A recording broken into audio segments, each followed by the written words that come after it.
chama a atenção, né, policiais federais disfarçados, do ponto de vista que é para trazer segurança, a gente ficaria até mais tranquilo.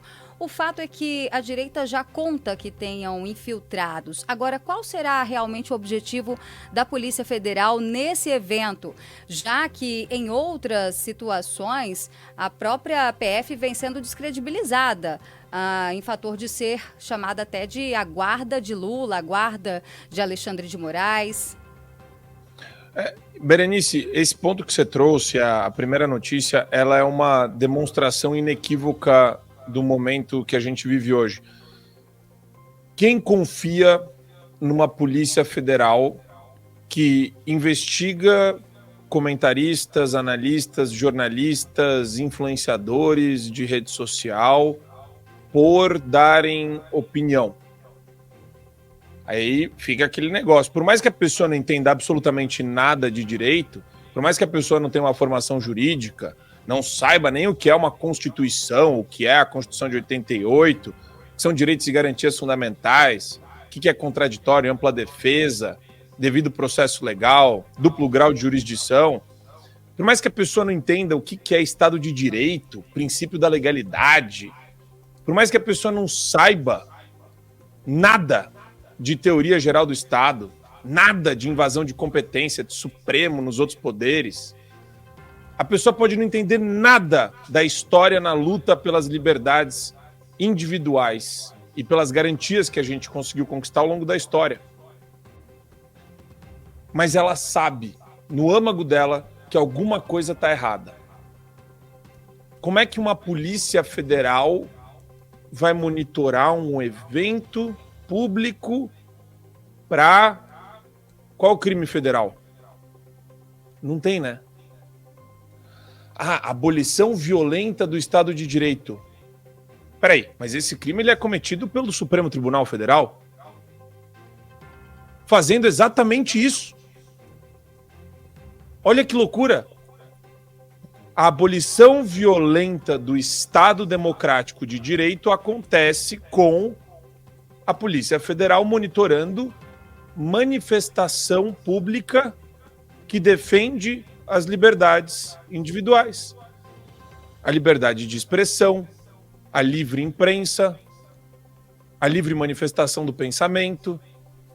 Não é isso que está em jogo agora? Então percebe, todos os países dominados por ditadores, por autocratas, por tarados, por censores, você tem neles a expressão máxima do autoritarismo, só que eles vão fazer o quê? Porque ninguém fala que é um ditador. Nenhum desses ditadores ao longo da história se autoproclamaram ditadores. Que nem no filme do... Qual que é aquele filme do Borat lá? Que é maravilhoso. Que é sobre o ditador. Pelo contrário, ele fala que está defendendo a democracia. Quanto mais você escuta falarem que defendem a democracia, pode ter certeza absoluta. Quem vilipendia a democracia é quem fala que está defendendo-a, que a defende. E é isso que acontece. A mando de quem? Qual inquérito? Qual a origem disso? Qual o monitoramento? O mesmo monitoramento do TSE nas campanhas? Qual a denúncia? Qual a acusação? Não sei. Eu sei que eles queriam abolir o Estado Democrático de Direito. Então você, na verdade, comete todos os crimes em série e daí espera que as pessoas confiem que você é um protetor da democracia. Mas aí que está o problema, né? Qual é o ingrediente que se coloca nesse bolo? Se eles não tivessem a Rede Globo, se eles não tivessem um pseudo-jornalismo cúmplice dos crimes que eles cometeram, as pessoas perceberiam isso numa fração de segundo. O grande problema que mata o Brasil de câncer cerebral, de cegueira ideológica e ideopática, são os canais de comunicação hoje. Que eles contribuem para a idiotização das pessoas, para o liberaloide débil mental da Faria Lima, que está só preocupado com os números da empresa dele e não está olhando do ladinho dele a erosão das liberdades e das garantias individuais. Esse é o grande problema. Como que a gente vai lutar com isso?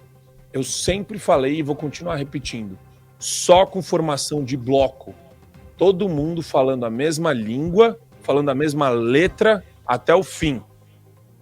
É um bloco de pauta única. Não tem que ter medinho. A gente não pode esperar que as pessoas tenham um comportamento de eu não vou falar nada a respeito disso e vou apoiar o movimento sem me pronunciar. Se você é um líder político, vereador, deputado federal, deputado estadual, governador, você tem a obrigação moral de denunciar isso.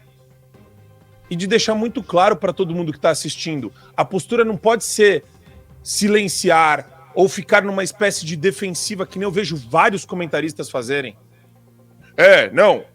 Tem que investigar, né?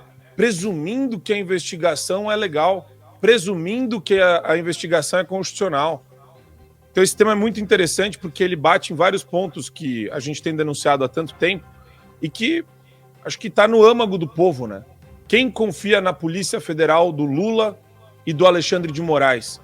E agora do Flávio Dino? Quem confia nessa Polícia Federal? Eu não confio. Perfeito.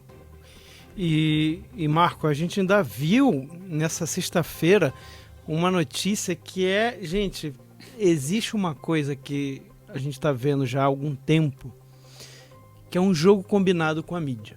Então, é como se algum agente político, né, quisesse mandar recado pela mídia. E aí fala com aquele jornalista de estimação, né, sempre tem, da Globo principalmente, e aí ele publica exatamente o que aquela pessoa quer, sem citar nome, sem citar nada.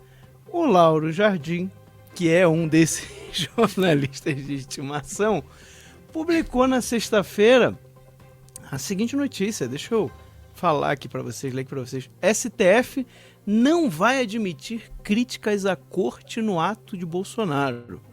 E aí ele diz o seguinte: há um consenso entre os ministros de que se Bolsonaro criticar asperamente a corte ou algum de seus ministros, poderá ser preso imediatamente.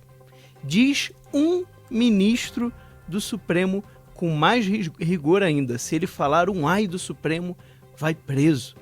Ele obviamente não cita o nome do ministro. O que está acontecendo? A esquerda está desesperada com esse evento, com a manifestação de hoje. Isso aí está muito claro, muito claro. O PT fazendo denúncia no Ministério Público, a gente comentou no último News. O Lindbergh Faria aparecendo em público e falando, né, que quem for pode preparar que vai para Papuda. Né, ou seja, ameaçando as pessoas, intimidando o povo de bem para que não compareçam à manifestação. E por que eles estão falando isso?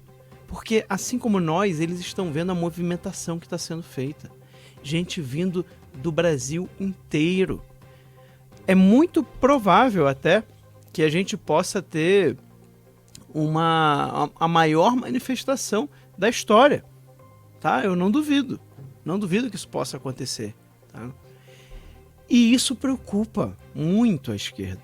É ano de eleição. É ano em que está em jogo as prefeituras, né? As eleições municipais, que é onde se forma a base para as eleições de 2026. Então, você imagina o desespero da esquerda, do Bolsonaro provar o poder político que ele tem. Né? Um ex-presidente, alguém que, né, perdeu a eleição anterior, alguém que está inelegível, mas faz uma convocação. E aí pode gerar a maior manifestação da história do Brasil. Olha a força política que o Jair Bolsonaro vai estar demonstrando hoje. E é óbvio que esse pessoal não quer isso. E aqui eu estou falando não só da esquerda, mas da direita trans também, né? Que tá doida para assumir o lugar dela, tá doida para pegar o lugar do Bolsonaro, né? Toda para assumir o seu papelzinho no Teatro das Tesouras de volta. Aí, PSDB, tem o MBL, toda essa galerinha aí, todos esses isentões que ficam pousando de adversários, né, de oposição ao PT, quando na verdade não são, tá? Eles maqueiam a coisa, fazem uma maquiagem para poder pegar um público que eles sabem que a esquerda não consegue pegar. Só que qual que é o problema? Você só consegue achar que alguém de centro-esquerda é de direita quando não tem ninguém de direita. Porque quando tem alguém de direita, você olha e fala, não, esse cara aqui é de direita. Você está muito mais próximo da esquerda do que o que você está falando. Então, a gente entra num outro assunto, que é um princípio, né, chamado a janela de Overton. O que é a janela de Overton? Isso daqui é um ótimo exemplo. Essa coisa do Globo ter publicado, querendo impedir que o STF, né, que na manifestação se tenha qualquer crítica ao STF, à corte, ou a algum de seus ministros, isso daí é mexer na janela de Overton. A janela de Overton é uma teoria que diz o seguinte, olha, quando alguém diz, né, extrema direita e extrema esquerda, que são até palavras que eu pessoalmente não gosto exatamente por causa disso, são expressões que vocês veem que eu não uso. Por quê? Porque você estaria dizendo o seguinte, ó, se a extrema direita significa que não tem nada depois, é o extremo, é o máximo, né? Só que como que você pode dizer que alguém é de extrema direita? Como que você é capaz de dizer que esse é o máximo possível, que ninguém está além dessa pessoa nesse espectro aí da direita? Não faz o menor sentido. Por quê?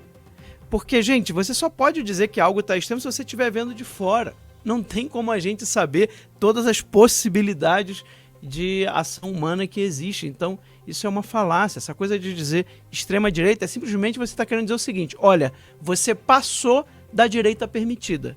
A direita permitida é antes disso aqui. Então, você é extrema, você é radical. Você tem que sair desse local. E ninguém pode nem ousar pensar ser mais do que você. Então você vai taxando. Aí quando você consegue acabar com esse, aí a extrema-direita vira o outro. Né? O que estava mais à esquerda. Aí agora esse aqui é o extrema-direita. Terrível, radical. Aí quando você acaba com esse, você passa para o seguinte. E aí a direita ela vai encolhendo. E de repente você tem uma situação que a gente teve na década de 90. Que eu não sei se vocês lembram, o Marco Antônio e a Berenice, mas se chamava o Fernando Henrique Cardoso de extrema-direita. Existe notícia de jornal falando que Fernando Henrique Cardoso era de extrema-direita. Alguém que é claramente um social-democrata.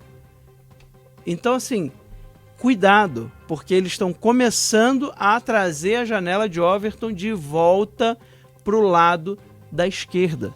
Eles estão querendo dizer o seguinte, olha, você só pode ir até aqui, daqui para cá você não pode. Ah, tudo bem, então eu vou ficar só até aqui. Aí daqui a pouco ele vai atacar esse. Não, não pode mais aqui não. Agora você tem que vir até aqui. Não, você também não pode. Agora vai até que você só tem, de novo, aquela mesma situação dos teatros das tesouras, onde eles vão querer convencer você que o PSDB, por exemplo, é de extrema direita. Aí volta a direita permitida. Então, acho que a gente tem que ter muito cuidado com esse movimento que está sendo feito já há algum tempo, mas que eu vejo que, principalmente depois do 8 de janeiro, e claro, com razão, né? Muita gente viu as injustiças cometidas, né? E acaba se deixando levar por esse enquadramento que a esquerda está querendo fazer em cima da direita, Berenice. É isso, e com o apoio, né, a imprensa endossa tudo que eles falam. E essa nomenclatura de extremo, a gente obviamente já associa a algo negativo, né, o que passa do limite, como você bem disse aqui, Max. Mas eu confesso que eu ainda tô, assim, indignada com essa história de Polícia Federal andando por ali para conter qualquer tipo de baderna, né? Vamos lembrar aqui, quem é que faz baderna durante as manifestações não são os conservadores. Não é o perfil da direita fazer baderna, quebra-quebra e arruaça. Isso aconteceu no 8 de janeiro, mas a gente sabe que tiveram infiltrados. tiveram infiltrados, me digam o que aconteceu com aquele homem do relógio, que coincidentemente usava uma camiseta estampada o rosto de Jair Bolsonaro. Nada aconteceu com ele, nem para a CPMI que tivemos do 8 de janeiro. Por que não convocaram ele? Ele simplesmente sumiu. A imprensa não fez questão de saber quem era ele, muito menos a polícia, até porque ele não está mais preso. Então, assim, a gente fica só vendo o que está acontecendo, né?